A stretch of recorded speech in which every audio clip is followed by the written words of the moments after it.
টাঙ্গাইলের কালীহাতিতে ট্রেনে কাটা পড়ে নিহত 5 জনের পরিবারের শোকের মাতম। গ্রামের বাড়ি গাইবান্ধার সাদুল্লাপুরে চলছে দাফনের প্রস্তুতি। গার্মেন্টসে চাকরি করে, সেই চাকরির উদ্দেশ্যে তারা রওনা হয়েছিল। রিয়াল অ্যাক্সিডেন্টে মারা গেছে। লাউন দাউন হচ্ছে, এখন বাদ জোহর পর হলো মাটি হবে। সরবরাহ ঠিক রাখতে সাপ্তাহিক ছুটির দিনেও খোলা তেলের ডিপো। আমদানি করা জ্বালানি নিয়ে একের পর এক জাহাজ আসছে চট্টগ্রাম বন্দরে। সংকট উত্তরণে সরকার সর্বাত্মক সকল রকমের প্রচেষ্টা গ্রহণ করছেন এবং আমাদের পক্ষ থেকে চট্টগ্রাম বন্দর থেকেও আমরা সর্বোচ্চ সহযোগিতা এবং অগ্রাধিকার দিচ্ছি। রাজশাহী মেডিকেলে শিশুদের আইসিইউ সংকট। অপেক্ষায় থাকতে থাকতে 2 সপ্তাহে মৃত্যু 44 জনের। রংপুর ও খুলনা বিভাগ থেকেও রেফার করায় বাড়ছে চাপ। চুয়াডাঙ্গা, মেহেরপুর, জেলাগাঁও সব জায়গা থেকে বাচ্চারা আসছে। আর সবাই মিলে এখানে আসলে তো যা হয়। আজকে সকালেই 3টা বাচ্চা ভালো হয়ে গেছে, ওয়ার্ডে পাঠানো, একটা বাচ্চা মারা গেছে।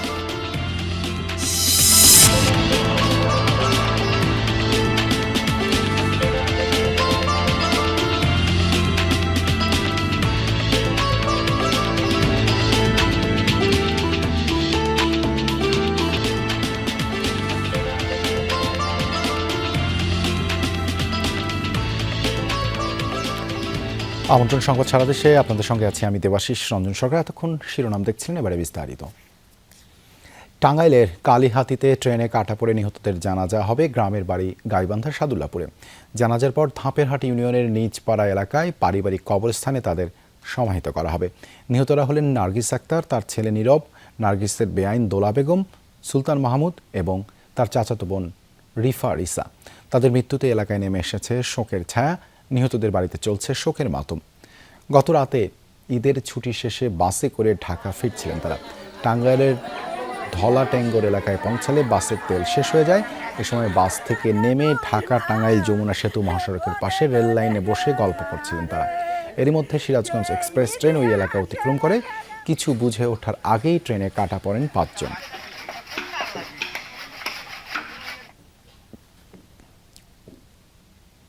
এ বিষয়ে আরও জানাতে গাইবান্ধা সাদুল্লাপুর থেকে যুক্ত হচ্ছেন সহকর্মী জিল্লুর রহমান পলাশ। নিহতদের দাফনের প্রস্তুতি সম্পর্কে আমাদেরকে জানাবেন। দেবাশিস, নিহতদের দাফনের প্রস্তুতি ইতিমধ্যেই শুরু হয়ে গেছে। আমরা এই মুহূর্তে নিহত নার্গিস বেগম ও তার শিশু সন্তান নীরবের জানাজার নামাজেই দাঁড়িয়েছিলাম। এই মুহূর্তে তার জানাজা নামাজ অনুষ্ঠিত হবে এবং এখানে মরদেহ নিয়ে আসা হয়েছে। মরদেহ নিয়ে এসে জানাজা নামাজের প্রস্তুতি চলছে। তার আগে এখানকার মুসল্লি এবং ইমাম সাহেব যিনি রয়েছেন, তিনি আসলে নিহত নার্গিস বেগম এবং তার শিশু সন্তানের দোয়া চেয়ে সবার কাছে দোয়া চাচ্ছেন, সেটি আসলে অনুষ্ঠিত হচ্ছে। এরপরে এখানে জানাজা নামাজ অনুষ্ঠিত হবে। জানাজা নামাজের পরেই বাড়ির পাশে যে কবরস্থান রয়েছে, সেই কবরস্থানে মা ছেলেকে একসঙ্গেই কিন্তু দাফন কার্য হবে। আসলে মা ছেলে যেমন একসঙ্গেই মৃত্যুবরণ করেছেন এবং না ফেরার দেশে চলে গিয়েছেন, তারা আবার একই সঙ্গেই সেই কবরে শায়িত হচ্ছেন এবং সেই কবরেই তারা চিরশায়িত হবেন। এবং এই নার্গিস বেগমের আর শিশু সন্তান নীরবের মরদেহ দাফন যেমনটি প্রস্তুতি চলছে, এর কিছুক্ষণ আগে সুলতান মাহমুদ তার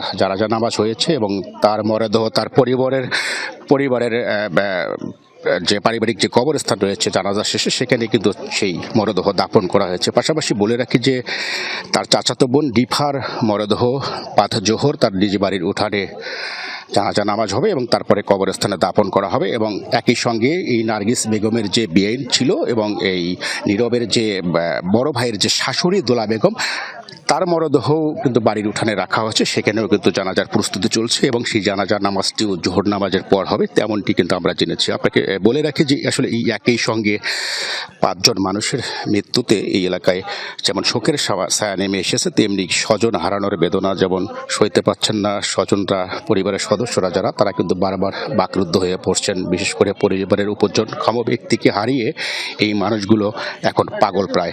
আপনাকে বলে রাখি যে এই নার্গিস বেগম নীরবের বাবা যে রয়েছে হামিদুজ্জামান, তিনি পেশায় একজন রাজমিস্ত্রির কাজ করতেন। স্ত্রী সন্তানকে নিয়েই টাঙ্গাইলের একটি বাসা ভাড়া নিয়ে কিন্তু তারা থাকতেন।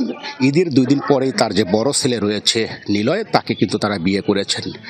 এই বিয়ে করানোর পরে এই সন্তানকেই তারা আসলে বাড়িতে একটি দোকান করে দিবেন এবং এই দোকানে আসলে স্ত্রী সন্তান নিয়ে বাড়িতে থাকবেন এবং নার্গিস বেগম ছোট সন্তান সহ তার স্বামী সহ গার্মেন্টসে এবং তারা শ্রম বিক্রি করে জীবন জীবিকা করবেন, এমনটি কিন্তু স্বপ্ন ছিল। কিন্তু সেই স্বপ্ন আসলে অধরা রয়ে গেল, সেই স্বপ্ন আসলে রেল লাইনের পথেই যেন নিভে গেল।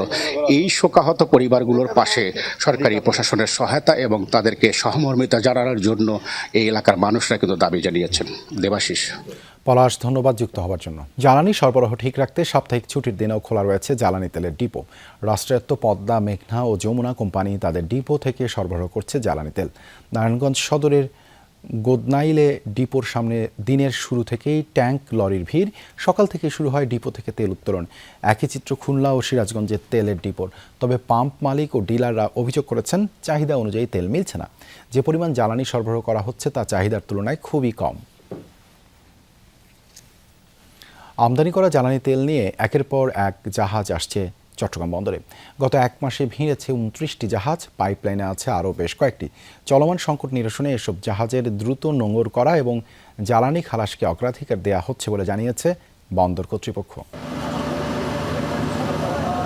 মধ্যপ্রাচ্যের চলমান যুদ্ধ পরিস্থিতির প্রভাব পড়েছে বৈশ্বিক জ্বালানি সরবরাহে। এর মধ্যেও জ্বালানিবাহী একের পর এক জাহাজ ভিড়ছে চট্টগ্রাম বন্দরে। সর্বশেষ বৃহস্পতিবার অস্ট্রেলিয়া থেকে 61,997 টন এলএনজি নিয়ে এইচএল পাফিন নামের ট্যাঙ্কার কুতুবদিয়া উপকূলে পৌঁছেছে। এছাড়া ইন্দোনেশিয়া থেকে 61,000 টন এলএনজি নিয়ে নিউ ব্রেভ এবং যুক্তরাষ্ট্র থেকে প্রায় 70,000 টন এলএনজি নিয়ে সেলসিয়াস গালাপাগোস নামের আরও 2টি জাহাজ আগামী বুধবারের মধ্যে বন্দরে পৌঁছাবে। সম্প্রতি সিঙ্গাপুর থেকে আসা এমটি গ্রান কুভা নামের একটি জাহাজ 31,000 টন পরিশোধিত তেল নিয়ে চট্টগ্রাম বন্দরে বহির্নোঙরে পৌঁছেছে, যেখানে আছে 10,000 টন ডিজেল এবং 20,000 টন জেট ফুয়েল। এই মুহূর্তে সংকটটা আমরা নেই এবং আপনারা যেটা দেখেছিলেন যে ঈদের আগে যখন সংকট শুরু হয়েছিল একটা রেশনিং পদ্ধতি ছিল, সেটাও এখন উঠিয়ে দিয়েছে। তো আমরা মনে করছি যে এই সংকট উত্তরণে সরকার সর্বাত্মক সকল রকমের প্রচেষ্টা গ্রহণ করছেন এবং আমাদের পক্ষ থেকে চট্টগ্রাম বন্দর থেকেও আমরা সর্বোচ্চ সহযোগিতা এবং অগ্রাধিকার দিচ্ছি। ইরান যুদ্ধ শুরুর আগে হরমুজ প্রণালী পার হয়ে এবং বিকল্প পথে গত 1 মাসে দেশে এসেছে মোট 29টি জ্বালানিবাহী জাহাজ।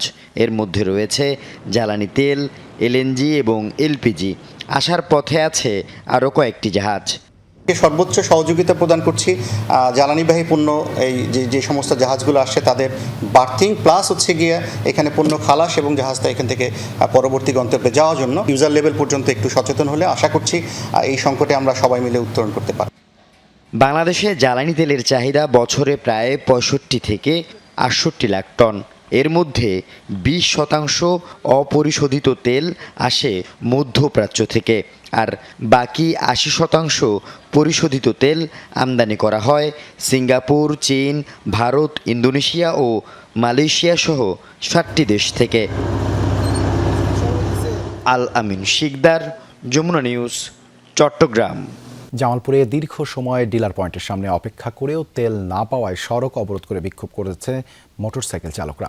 সকালে শহরের জামালপুর টাঙ্গাইল আঞ্চলিক সড়কের পিটিআই মোড়ে জুই এন্টারপ্রাইজ ডিলার পয়েন্টের সামনে এই কর্মসূচি পালন করেন তারা।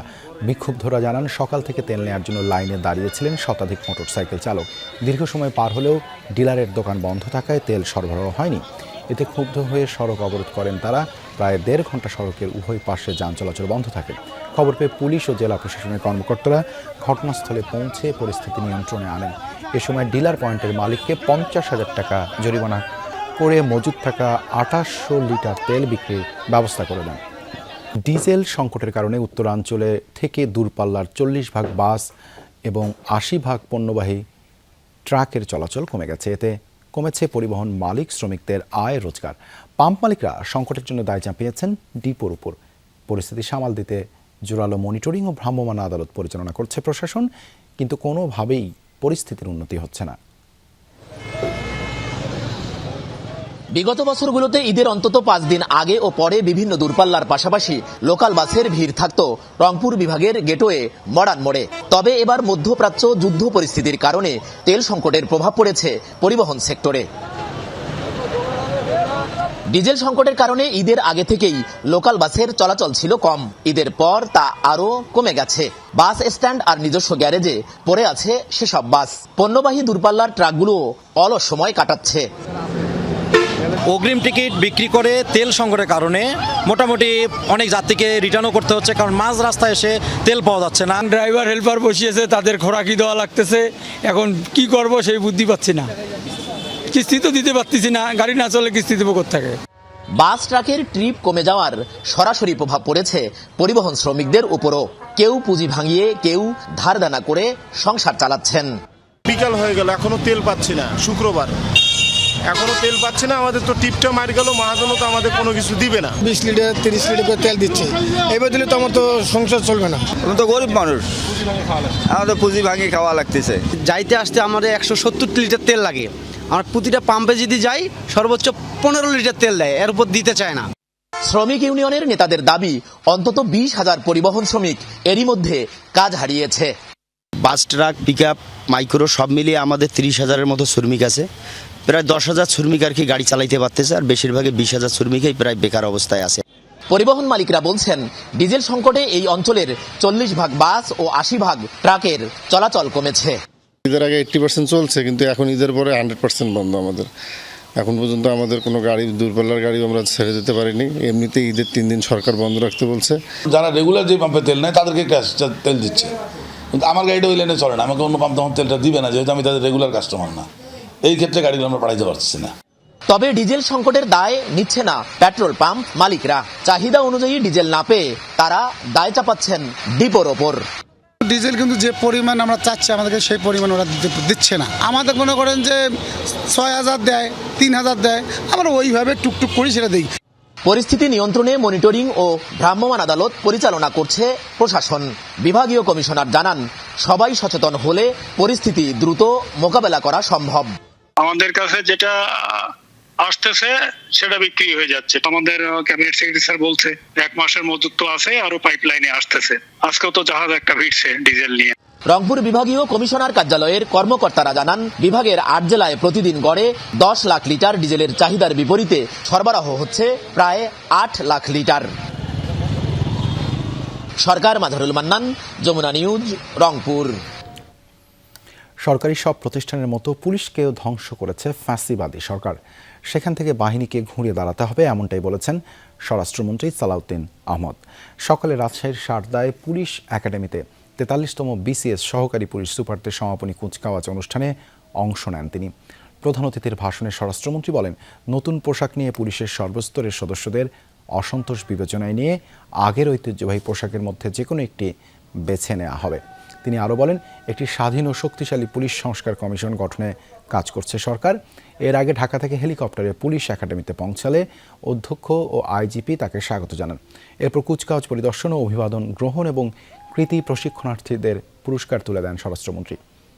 2025 সালের 1 মার্চ থেকে 1 বছর মেয়াদী প্রশিক্ষণ শেষে কুচকাওয়াজে অংশ নেয় 72 জন প্রশিক্ষণার্থী। শিশু ওয়ার্ডে ICU সংকট আছে দীর্ঘ সিরিয়াল। রাজশাহী মেডিকেল কলেজ হাসপাতালে অপেক্ষায় থাকতে থাকতেই তাই প্রতিদিন মৃত্যু হচ্ছে শিশুদের। হিসাব বলছে, গেল 2 সপ্তাহে এভাবে মারা গেছে 44 শিশু। রংপুর ও খুলনা বিভাগের সরকারি হাসপাতালগুলোতে শিশুদের পর্যাপ্ত ICU সুবিধা না থাকায় গুরুতর রোগীদের রামেক হাসপাতালে পাঠানোয় চাপ বেড়েছে। পরিস্থিতি মোকাবেলায় শিশু ICU সংখ্যা বৃদ্ধির তাগিদ বিশেষজ্ঞদের। এছাড়া মাঝপথে থেমে থাকা বিশেষায়িত শিশু হাসপাতালের কাজও সম্পন্ন করা জরুরি বলে মনে করেন তারা।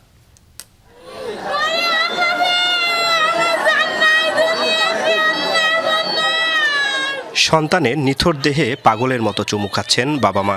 চোখের সামনে সন্তানের এমন বিদায় মেনে নিতে পারছেন না তারা। গুরুতর অবস্থায় 3 দিন ধরে ICU এর জন্য এক দীর্ঘ অপেক্ষা। কখন ICUতে একটা সিট খালি হয়, কিন্তু সিরিয়াল আসার আগেই শুক্রবার অসহায় বাবা মায়ের চোখের সামনে মৃত্যুর কোলে ঢলে পড়ে 8 মাসের শিশু আব্দুর রহমান। খুবই অব্যবস্থাপনা, নার্সের সংখ্যা খুবই কম, ডাক্তার কম, বৃহস্পতিবার 26 তারিখ, আজকে 27 তারিখ, আজ 2-3 দিন যাবৎ কোনো বড় ডাক্তার নাই। আর ডায়রিয়ার রোগী, হামের রোগী, নিউমোনিয়ার রোগী সব একই সাথে, একটা অসুখ নিয়ে আসলে 10টা অসুখ তৈরি হয়ে যাচ্ছে।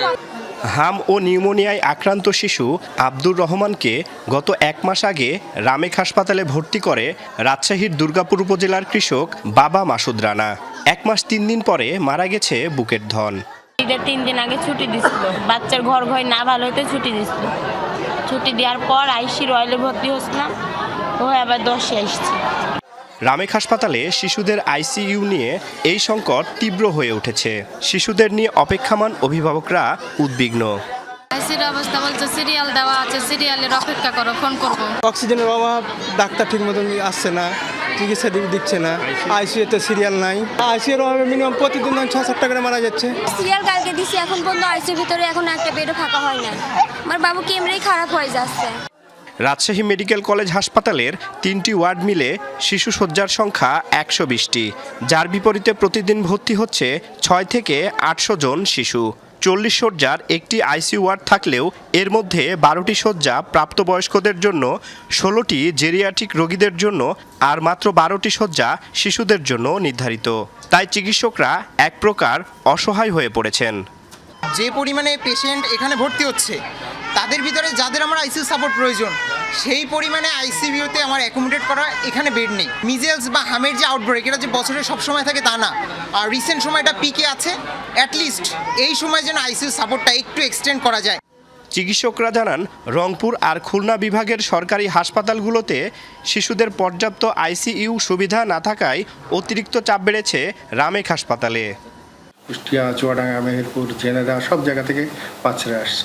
আর সবাই মিলে এখানে আসলে তো যা হয়। আজকে সকালে 3টা বাচ্চা ভালো হয়ে গেছে, ওয়ার্ডে পাঠানো হয়েছে, একটা বাচ্চা মারা গেছে।